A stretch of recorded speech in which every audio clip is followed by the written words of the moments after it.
这张照片有点意思，其中有2个细节我们可以来说一下。一个是布满了飞行甲板的很多像这样的小孔，它们是干什么的？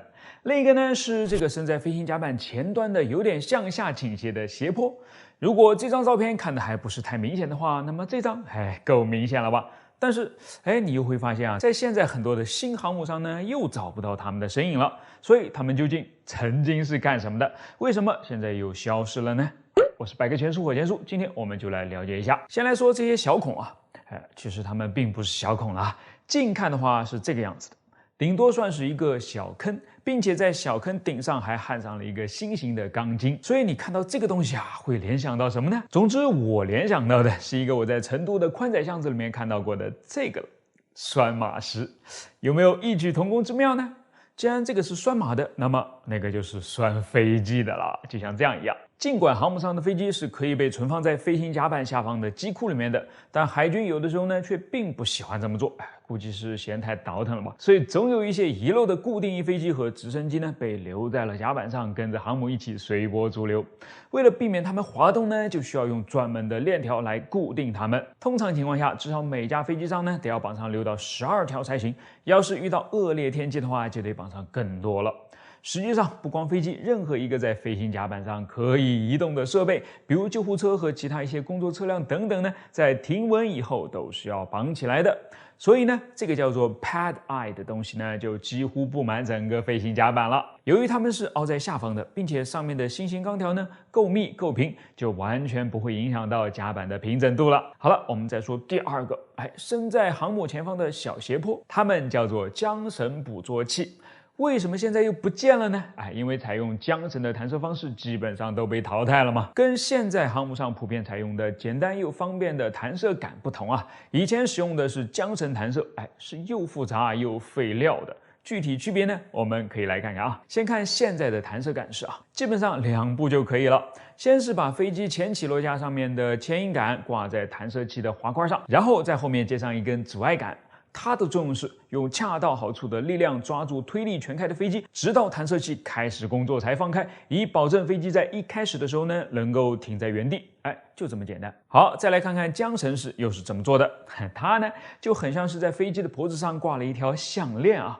它的2端分别挂在飞机2翼下方的钩子上，然后从弹射器滑块的凹槽中穿过，接着滑块稍稍前移，把缰绳给拉直了。当然后面呢也会挂上一条专门的阻碍绳索的，起到的作用呢跟现代的阻碍杆一样，在弹射器没有往前冲之前，把飞机拉在原地。由于整个过程步骤繁多，又是挂又是检查又是指挥的，所以需要的人就会很多了。通常至少是5个人，3个人负责前面的缰绳，2个人负责后面的缰绳。即便是这样，每一次的弹射呢都犹如拆盲盒，生怕就拆出了一个不靠谱的出来。当弹射器拉着挂在飞机上的缰绳越来越快地冲向甲板前方时，飞机升空了，而缰绳就只剩下了2种命运。一种呢是直接被甩到海里面，变成一次性的喂鱼去了。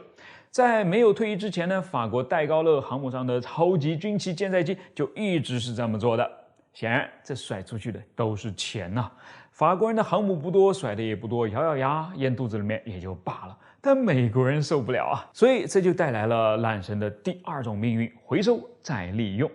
当然代价是操作起来又复杂一些。在缆绳的挂钩下呢，再挂上2条捕获绳。当飞机被弹射到甲板边缘，与缰绳脱离升空后呢，原本也应该要飞出去的缰绳会被捕获绳猛地拽住，巨大的惯性呢把它拍在甲板上，很有可能就会反弹起来，打在正在离开的飞机上了，很危险啊！怎么办呢？把下面的甲板往下翻呀，但整个往下翻又不划算啊。那就专门给它整出一块来，单独往下翻呗，这就有了这块斜着向下延伸出去的小平台了。它给拍打下来的缆绳呢预留了更多的空间，就可以有效的避免其弹起来后撞到飞机上了。不瞒你讲啊，我上初中的时候第一次看到这个东西，还以为是怕飞机弹射距离不够给额外加出来的小甲板呢。但就是很纳闷啊，它不该往上翘，怎么还往下倾斜呢？所以啊，你以前有没有也这样想过呢？有的话就在弹幕里面扣个1啊，表示咱就是战友了。当然，随着时间推移，现在这个东西只能在巴西从法国那儿买回来的圣保罗号克莱蒙梭级航母上面看到了。美国自己的已经随着最后一艘装着它的企业号在2012年退役，全面退出历史舞台了。好了，于是今天的内容也就到此为止了。我是火箭叔，关注我，把不一样的科学知识讲给你听。地球的质量约为5.965乘以10的24次方公斤，也就是差不多60万亿吨的水平。而太阳嘛，就更了不得了，质量达到了1.989乘以10的30次方公斤，是地球质量的30万倍。它们那么重，究竟是怎么称出来的呢？我是人称百科全书的火箭叔，今天我们就来了解一下，在天文尺度下该怎么称东西。当初曹冲称象的时候呢，没有体积那么大、质量那么好的秤，所以就只能找到船和石头作为中间商，来间接的得到大象的重量。都知道中间商肯定是要吃差价的，所以有一部分重量肯定是被吃掉了。而今天啊，尽管还是没有体积大到能够把地球放上去的秤，但好质量的秤已经有了。所以为地球称重的第一步呢，就是出门买一把你能够找到的最好的秤，然后爬上3楼，双手一放，让它自由下落，记下2个关键数据：下落高度和下落时间。好了，外勤工作就算是结束了，现在就可以回到桌子上做计算题了。伽利略的自由落体公式告诉我们，下落高度等于1/2重力加速度乘以下落时间的平方，即 h 等于1/2 gt 平方。你看，刚才下落高度和下落时间都让你给测出来了，所以就能够计算出你所在地的重力加速度是2h 除以 t 平方了。如果不出什么意外的话，这个数字应该是9.8，单位是米每秒平方。你早说啊！原来买个质量好点的秤就是为了摔出一个重力加速度啊！谁不知道它在地球上就是9.8呢？好吧，跟大家开了一个玩笑。当然，那个公式可是正确的啊，并且重力加速度确实也是需要用在计算地球的质量上的。对了，地球质量不是乘出来的，而是计算出来的，用的是牛顿的万有引力公式 ，F 等于 G 乘以 m1 乘 m2 除以 r 平方。这里面的 F 呢是2个物体之间相互作用的引力大小， G 是万有引力常数， m1 和 m2 分别是2个物体的质量，r 则是2个物体之间的距离。如果我们把 m1 定义为地球， m2 定义为一个放在地面上的重1公斤的小球的话，就能够很简单的算出地球的质量了，因为 F 就等于 9.8。不过在这里它的单位变成了牛每千克。G 万有引力常数，这个在牛顿时代还是一个未知数，但100多年后，英国物理学家亨利·卡文迪许用他那天才般的扭秤实验，得出了非常精确的结果：6.754乘以10的负11次方牛米平方每千克平方，相当的微小。否则现代社会也就不存在单身问题了。然后 r 在这里其实就是地球的半径。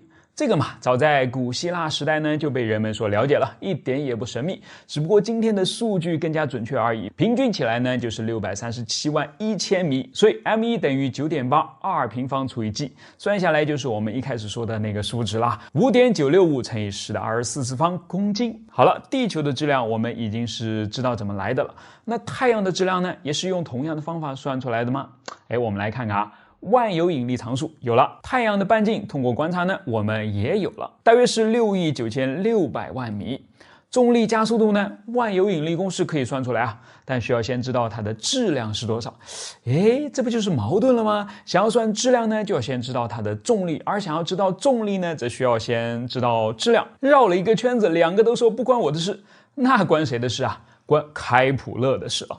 想要计算出太阳的质量，必须要再加入开普勒公式才行。好了，公式如下啊。其中 m1 还是地球的质量， m2 是太阳的质量，派是圆周率， g 是万有引力常数， r 是地球和太阳之间的间距，也就是地球的轨道半径， p 是地球绕行太阳的轨道周期。所以一通计算之后呢，我们就有了一开始那骇人的太阳质量了， 1.989乘以10的30次方公斤，占据了整个太阳系总质量的 99.8%。所以你看，我们完全就可以把公式里面的 m1 地球质量给忽略掉了嘛，它简直太没有存在感了。实际上，在我们对太阳系里面其他天体进行质量计算时，就是这么干的。比方说，木星的质量怎么来的？就是通过观测木卫一艾奥的轨道半径和轨道周期，然后把它们带入上面的这个公式里面计算出来的。当然，其中艾奥的质量直接就被忽略了。通过这个方法，我们不仅可以计算出太阳系内各个天体的质量，也可以计算出太阳系外一些天体的质量。只要是能够看到并测量绕行它的小天体的相关数据就可以了。另外，相互围绕着彼此旋转的双星系统的质量呢，也是可以用这个方法计算出来的。当然，由于2个都是恒星，所以得出来的结果就是它俩加起来的质量，而不是忽略了某个剩下了某个的质量了。好了，说到这儿就只剩下一个问题了。那些既遥远到我们完全观测不到任何绕行它的行星，又不是一个双星系统的恒星，是怎么知道它们的质量的呢？原来是通过它们的光度来判断的。因为每一颗恒星由于质量和所处的阶段不同，所发出来的光的颜色是不同的，从蓝色到红色，这个通过望远镜能够非常容易的观察到。而每一种颜色都对应着每一种温度，每一种温度又对应着每一种光度。拿观测到的某颗恒星的光度跟太阳的光度相比较呢，就能够得出这颗恒星的质量大小了。公式是这样的啊。恒星光度比太阳光度等于恒星质量比太阳质量的3.5次方。哎，你听明白了吗？我是火箭叔，关注我，把不一样的科学故事讲给你听。可控核聚变永远在等30年，这既是一个玩笑，也是一个魔咒啊！压在迫切需要改变能源结构的地球人身上已经太久了。你看，再等的话，北极的冰都要化完了。但是看起来，想要破解魔咒依然遥遥无期啊。ITER 相信你或多或少都是听说过这个的啊，这是一个正在法国南部建设中的迄今为止野心最大的可控核聚变装置了，已经将35个国家兜了进来，圈了数百亿美元。但是最新的估计啊，要到2027年才能够完成主反应堆和第一个等离子体的建造，然后呢，到了2035年才可以实现全面的运行。不过到那个时候它就能够开始发电了吗？显然不会啊，因为人家的身份就是一个测试用的装置而已，不是一个能够用来发电的电站嘛。这么看起来，好家伙，即便 ITER 能够顺利建成，然后顺利测试，最后再把研究成果顺利的商业化，至少也是2050年之后的事情了。可控核聚变再等30年依然是成立的呀。是不是心都凉透了？好，接下来我就要给你来几剂强心针了啊！也许实现可控核聚变根本就不需要再等上30年，甚至也不需要再等上10年，仅仅在未来的几年之内呢，就有可能会实现了。为什么？因为思路不同啊。好，所以今天的内容啊，咱们就来了解一下传统的可控核聚变思路，也就是 ITER 所使用的思路，跟那些年轻初创公司所提出来的全新的思路之间呢，有什么样的区别，以及为什么后者反而更加可能成功呢？来，咱们先看传统啊，磁约束聚变，它由一个叫做托卡马克的，长得像是一个甜甜圈一样的装置来完成的。说白了，其内部的环境呢，就是在模拟，不应该是准确说超越太阳。我们都知道，自然界中大规模核聚变反应发生的唯一地方呢，就只有在恒星的内部了。大质量恒星的引力在那儿产生了必要的密度、温度和时间，并且还能够在核心当中保持这种状态，以便使原子核之间连续的发生结合在一起的聚变反应了，持续燃烧输出能量。这种连续点火不熄灭的条件被称为劳森标准，实际上是非常难在脱离恒星后实现的。这也正是我们现在听到某某人造太阳能够点燃多少多少秒之后呢，就兴奋的不行的根本原因了，因为你硬件条件实在是跟人家恒星差得太远了嘛。在恒星上啊，其包裹核心的所有层呢，都能够充当绝缘层和能量交换器。它们一方面维持了恒星内部完美的点火环境，另外一方面呢，又将核心所产生的伽马射线和高速中子逐渐转换为能量较低的光波和原子核运动，也就是热。因此，当它们到达恒星表面时呢，这种能量就可以以红外线和可见光的形式发出，为我们星球的生物圈加热和提供能量，还可以为我们提供光伏能源了。其实我们要的以及正在做的努力呢，就是在地球上还原这个天然的过程罢了。但你一定是想不到的啊！其实我们要做的比恒星它自己要做的都要多很多，因为你别看太阳内部动辄上千万摄氏度的高温，其实它的产热效率是很低的，就连跟我们的身体比起来都是不如的。1立方米的太阳核心聚变时只能产生大约275瓦的功率，而一个成年人稍微运动一下就能够发出超过300瓦的功率了。太阳之所以厉害啊，主要得益于它既有体积又有时间了，所以单个低一点又能怎样呢？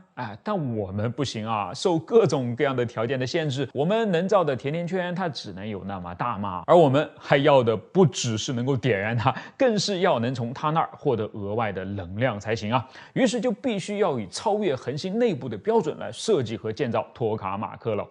难啊，它不是一个人造太阳，而是一个人造的超级太阳。好，具体介绍，托卡马克呢是一个环形的聚变室，在圆环的周围密布的全都是磁线圈，它们可以产生非常强的磁场，压缩并控制中心炙热燃烧的等离子体，使它们在那儿持续保持正确的密度和温度，创造出急迫斥力，实现原子核之间聚合的条件。它目前呢是有几个大问题需要解决的啊。第一，也是最重要的，就是如何让它保持燃烧了。我是可以在一开始靠输入大量的能量加热等离子体，点燃核聚变，但如果这样的聚变在之后不能靠自己的力量维持下去，还要靠我不断的往里面继续输入能量，那我要它是干嘛呢？只是点火来玩的吗？显然不是嘛，但问题就在于，无论约束等离子体的磁场有多强，或形成的有多好，它总是会碰上漏网之鱼的嘛。因为围绕着磁场线盘旋的正电子核或者离子呢，会发生碰撞并散射，最终难免就会漂移出磁约束的场地了。而要是飘出去的燃料多了，燃烧不就无法持续了吗？唯一已知的解决方案呢，是使反应对于更大，这样散射的离子呢就需要更长的时间才能够到达等离子体的边界，因此在此期间呢，还可以发生更多的聚变。有点简单粗暴吧？所以我们就可以看到ITER 为什么有6层楼高，直径也有同样差不多的6层楼那么大了啊！它就是为了给等离子体提供更大的包裹空间嘛。可不过就算是这样的尺寸，仍然不足以维持等离子体的持续燃烧并带来能量啦，只能算是一个更大的测试装置而已了。好，这个问题呢还悬而未决。接着呢，第二个看起来更加实际的问题就来了。就算是我们能够持续点燃里面的核聚变了，那该怎么提取它所产生的能量出来呢？这又是另外一个笑话了啊！即便人类科技发展到了现在这种地步，咱们还是得要靠烧水来提取其中的能量的。托卡马克装置呢，使用氘氚聚变成氦的反应来产生能量，其中的大部分能量会以快速高能中子的形式释放出来。中子呢是个不带电荷的电中性粒子啦，所以不会加热等离子体，也不会受磁场的限制，一旦产生就会到处乱射。于是我们就专门为它准备了厚厚的防护罩，让它打在上面，给防护罩升温，再用这个温度呢把水蒸发成水蒸气，从而为涡轮机和发电机提供动力，产生出我们想要的电力了。不过问题就是中子的持续轰击呢，使屏蔽材料随着时间的推移而退化，并变得非常具有放射性，给拆除、更换和处置都带来了严重的问题啊！这个我们也没有想得太清楚啊，而且看起来它好像也不是那么清洁了，对不对？好，第三，核燃料的获取也是个问题了。目前我们使用的是氘氚聚变反应，理由是它们发生在所有可能的核聚变燃料的最低能量状态和最低等离子体温度下，因此更容易点燃和保持点燃。然而，氚在自然界中呢是没有大量存在的，它需要在核反应堆中制造才行啊。以我们今天的生产能力，我们都无法制造足够的氚来维持为 ITER 提供动力，就更别说规模更大、数量更多的需要实际发电的可控核聚变电站了。所以听完我这么一说，你是不是瞬间就觉得30年看来都是一个很乐观的估计了嘛？你那些号称几年内就可以实现可控核聚变的初创公司，是不是全都是写 PPT 出身的呀？好，是不是呢？大家自己判断啊，我只是把他们的思路和做的事情分享出来就是了。第一个分享的呢是一家叫做 Helion 的公司，他们的思路可以说极具颠覆性啊。为什么呢？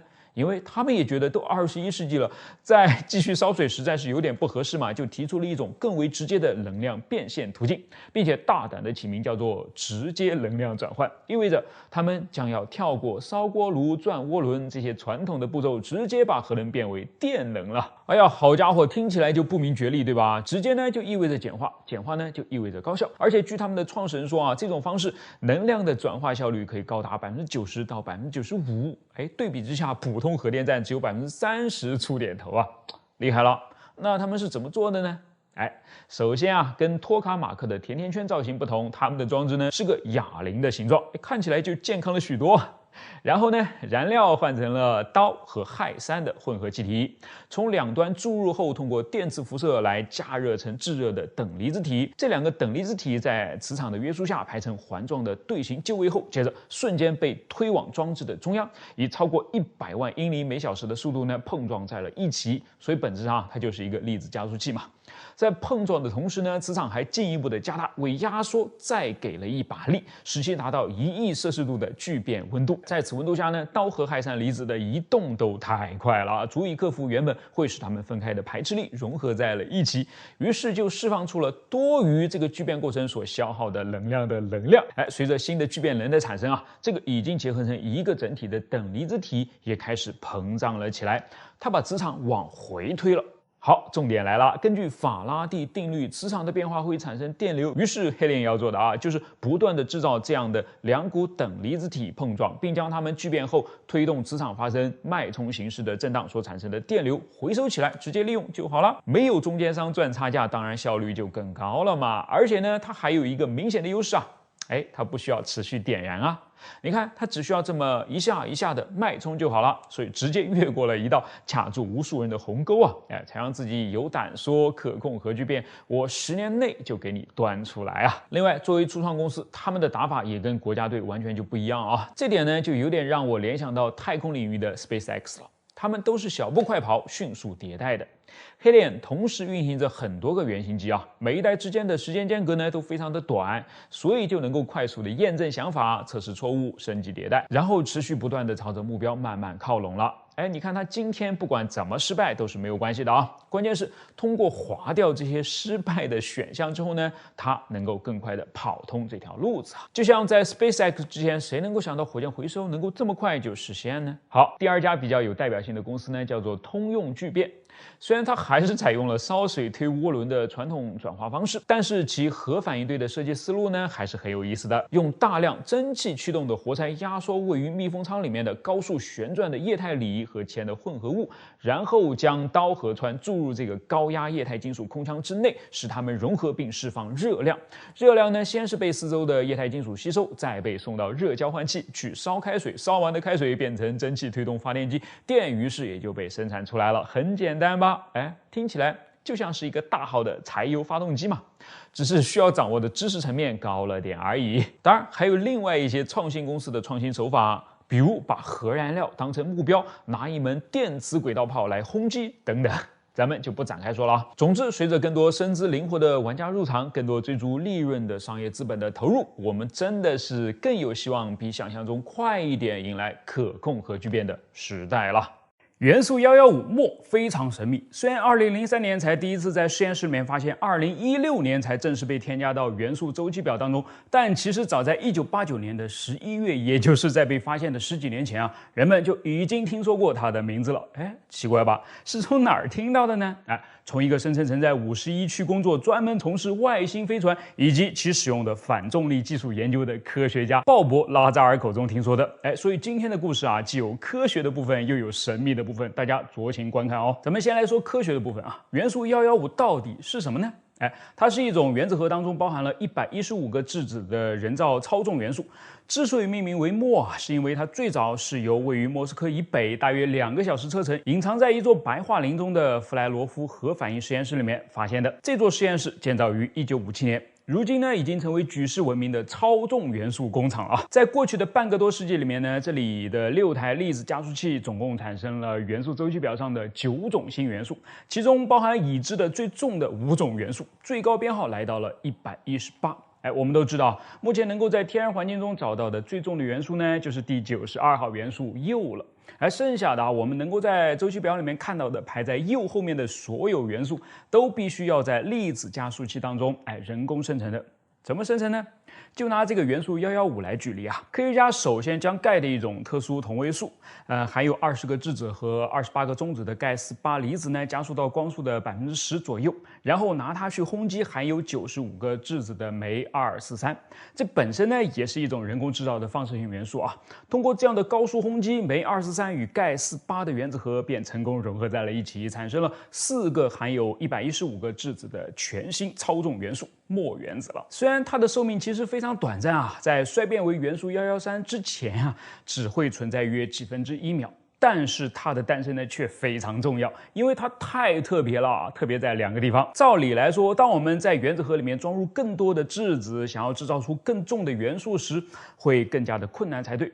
比如造元素113就比造元素112更难，造元素114呢又比造元素113难上加难啊。但是这样的趋势竟然在元素115这儿失效了，造它甚至比造一些更轻的元素还要来得更容易。这是为什么？这就非常值得科学家去好好研究了。第二个是它在周期表当中的位置非常靠近一个科学家所预测的稳定岛。在稳定岛当中的一些操纵元素呢，有可能拥有比周围元素长得多的寿命，不是1秒不到，而可能是数分钟、数小时、数天，甚至是数年，足以长到我们能够将其用于实际应用的地步。所以能够发现并顺利制造出更多的元素115末，才让科学家如此兴奋嘛。可鲍勃·拉扎尔可能会说，切，我几十年前不就告诉过你们了吗？好，以上呢是科学的部分，下面咱们就进入到有些神秘的部分了啊。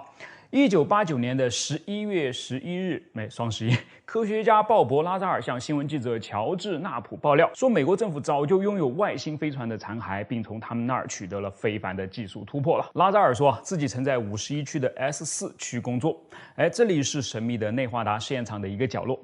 在那儿呢，他读到了一些文件，这些文件表明，当时美国政府正在进行用于推进系统的反重力反应堆的研究。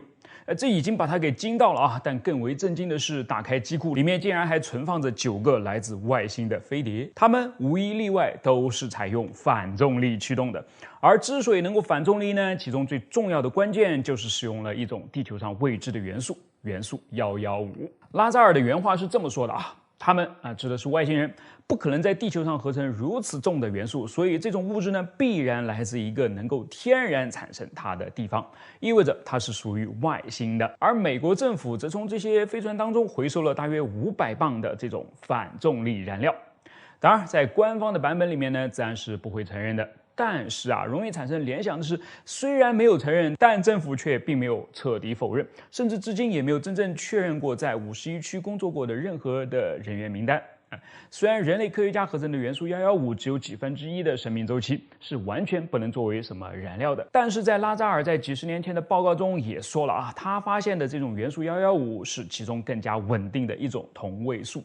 所以有没有可能只是我们的科学家还暂时没有将它合成出来呢？总之这个故事笼罩了太多拨不开的神秘阴云，你就当它好玩听听就可以了。最后再说2句刚才我们提到的那个实验室，俄罗斯的弗莱罗夫核反应实验室又耗巨资升级了自己的设备，旨在继续往下不断的找出更重的元素，哪怕已经是越来越难了。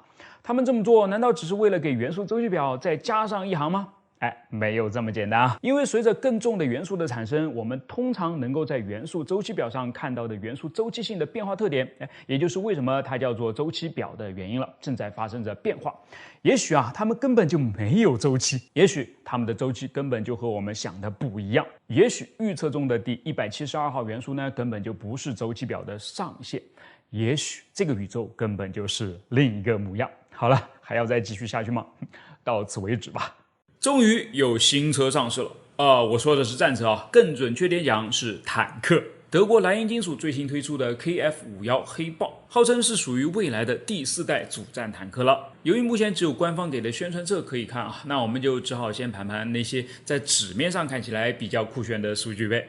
对了重点看炮塔因为它的底盘呢只是基于豹2小改了一下，似乎没有太多的亮点。你看宣传册上敲黑板的地方全都集中在这个上面嘛。我们来挑几个，首先是全新的130毫米滑膛炮了，世界第一毫无疑问，至少在口径上嘛，比其他120毫米的炮呢打了一圈，是肉眼可见的杀伤力提升同时，这门火炮也是由数字化加持了的，通过一个所谓的未来火炮系统，数字和光学的综合信息将同步显示在车长和炮手的屏幕前面，让他俩都可以对开火做出决策。其次估计是人力成本上升太快了他们终于决定让机器来自动装弹了，20发的备弹量全都可以通过自动装填机来搞定，同时也能在几个不同的弹种之间呢灵活切换。然后你看这个部分搭载的是一架无人机，它可以随时起飞，把车内的视野带到上帝视角，可以让成员在不冒头的情况下洞察四周，也能够更好的隐蔽在建筑物的后面，发动视距外的攻击。可以用无人机自带的 7.62 毫米遥控机枪，也可以发射坦克上面的4枚 Hero 120反坦克导弹。另外一些亮点呢，还包括屏幕真的很多，基本上你可以把车身想象成是透明的了。只需要3个人就能够操作，而且每个人的前面呢都是一套可以完全控制坦克上所有功能的系统了，因此缺了谁也能够由别人顶得上嘛。不过空间呢其实是够坐4个人的，多出来的一个可以是战斗力倍增器嘛？不，应该是倍增角色。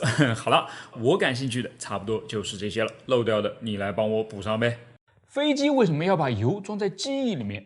要回答这个问题，你可以首先问一下自己，愿不愿意跟他换个座位，自己坐到机翼上面去。很简单啊，你总得为他找一个地方嘛，机翼上不行，那就机身里面呗。可是你又不愿意，跟大家开个玩笑啊，我是百科全书火箭叔。下面呢，咱就进入正题，保证有些是你在别的地方听不到的。首先，刚才那个技术玩笑也是事实，对于飞机，尤其是靠装尽量多人进去的客机和装尽量多货物进去的运输机而言，机身空间多么宝贵啊！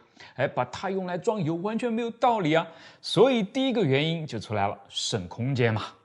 然后呢，即使我机身里面有空间，把它拿出来装油也不划算啊，因为相比起本身就做成了防水的机翼，要在机身里面装油，你还得要再加上防漏的罐子才行，而机翼直接把油灌进去就可以了。大多数情况下呢，它都不需要再额外增加任何的储存装置了，也就没有额外的开销了，等于是省了钱嘛。这是第2个原因。第3个原因简直太重要了，那就是平衡。为了让你知道飞机的平衡多么重要，我们先来看看2个不平衡的后果有多么严重啊！你看，当乘客拎着行李一起往后挤的时候呢，直接就把这架客机给压翘头了。还好这是在地面上，如果在空中，那就是场灾难了。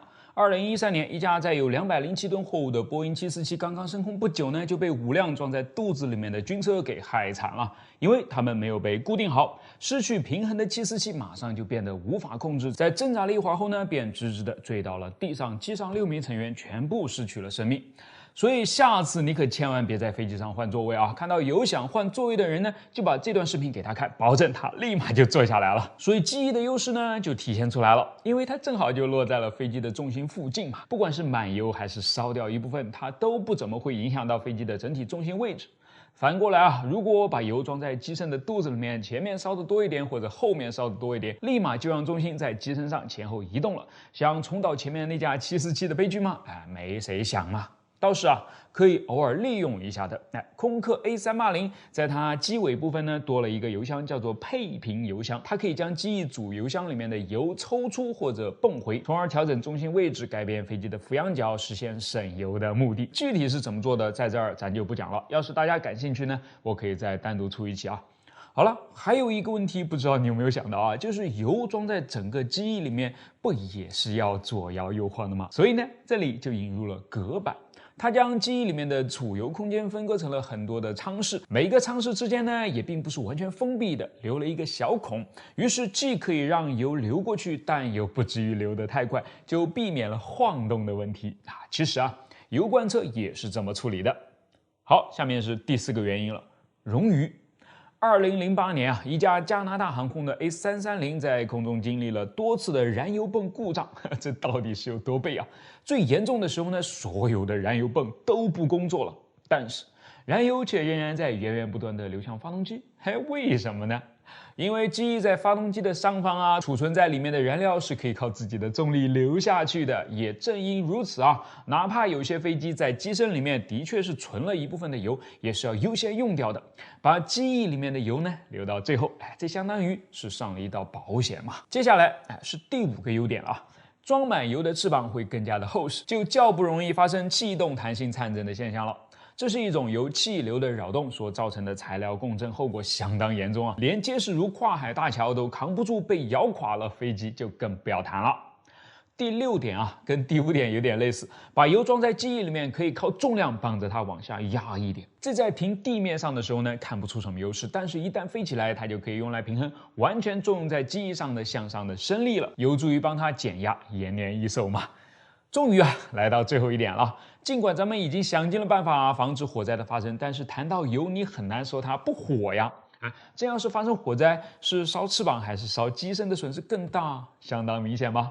现代科技的机翼用的都是散热良好的铝材，可以在机身变成大蒸笼之前呢，为逃生的人们争取足够的时间。所以以上7点：节约空间、节约开销、方便平衡、提供冗余、减少参政、降低压力和防火保命，你都记住了吗？我是火箭叔，关注我，把不一样的科学知识讲给你听。推车你是很有可能见过的，但是推坦克，准确点说是推自行火炮，想必很难见到了吧？作为曾经亲自推过公交车的人呢，我表示很佩服。现在的车辆发动机都已经很好了，尤其是大多数的公交车其实已经换成电动了的，所以很难再有机会去体验这种众志成城的群众运动了。别说群众运动啊，就算是摇曲柄这种个人运动，咱们现在也是很难体验到了。汽车上都是一键启动、自动启停，连钥匙都可以不用了，哪里还能给你机会锻炼呢？正当我陷入了绝望的时候呢，我收到了这样一条粉丝留言：都21世纪了，启动坦克为啥还要用手摇？是真的吗？我是百科全书火箭叔，今天我们就来看看怎么样科学的启动一辆坦克。事实上用手摇这事儿呢，还的确是真的。当然，前提是启动电机的电瓶没有电的时候。之所以要用手摇呢，跟活塞式发动机的工作原理有关。拿常用的4冲程发动机来举例，它们分别是吸、压、爆、排。先是活塞向下吸入可燃混合气体，然后是活塞向上压缩气体，接着是火花塞点火引爆气体之后推动活塞向下运动，或者如果是柴油的话，就是直接压燃的。最后在惯性作用下，活塞向上运动推出废气，从而形成这样不断往复的工作循环。但注意啊，第一个吸压的过程，发动机是没有办法靠自己来完成的，因为此时还没有爆嘛，那就需要别人来帮他爆一爆了。摇曲柄实际上就是在帮发动机完成这个过程啦。以前老式的车辆由于技术成本维护的原因，没有装启动电机，或者是装了启动电机，但是电瓶不给力，就需要手摇曲柄来启动发动机。如今嘛，发动机技术已经很成熟了，最多只需要把钥匙一插一拧，靠电机就把发动机给启动了。汽车是这样，坦克当然也是这样的啦。所以坦克电瓶的保障工作是一点也马虎不得啊。不过话说，启动坦克也是需要拧钥匙吗？这个就不一定了。有的坦克确实是需要拧钥匙的，比如豹2，钥匙孔看起来跟我们经常骑的电驴没有太大区别，总共有3个位置，分别是锁定、供电和开启。拧到开启之后呢，只需要按下启动键，坦克就可以在电脑程序的控制下自己完成一系列的检查工作并启动了，非常容易，甚至有点傻瓜，有没有啊？而有的坦克则完全不需要插钥匙，只需要坐进驾驶舱按下按钮，坦克就启动了。比方说这辆。也有很多苏式的坦克呢，尽管不用钥匙，但操作起来反而好像更复杂一些。我们拿一辆 T55举例，当你坐进驾驶舱之后，首先要完成一些基本的检查工作，比如看看变速杆是不是处于空档，油门刹车踏板是否工作正常，燃料供应系统里面是不是有空气等等。接着就是正式的启动步骤了。第一步打开高压气瓶的开关，因为 T55的发动机呢有2种启动方式，电启动和压缩空气启动。第二步按下电源开关。第三步向发动机里面泵入机油，并等待油泵指示灯熄灭。第四步同时按下电启动与空气启动的按钮，启动发动机。第五步控制油门，使发动机的转速稳定在600转的水平，慢慢的等待它进入状态，然后呢就终于可以上路了。还是豹2的自动挡更舒服一些啊。不过更酷的是那些装了涡轮发动机的坦克了，在啪啪啪的搬动了一系列的按钮后，就可以跟塔台申请起飞了。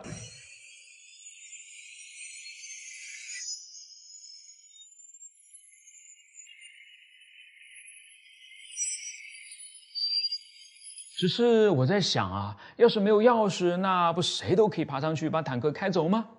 开什么玩笑啊！陆地巡洋舰是那么容易让你开走的吗？必须装把小锁，把舱门锁上。我是火箭叔，关注我，把不一样的科学故事讲给你听。来看这张照片，是一副履带，对吧？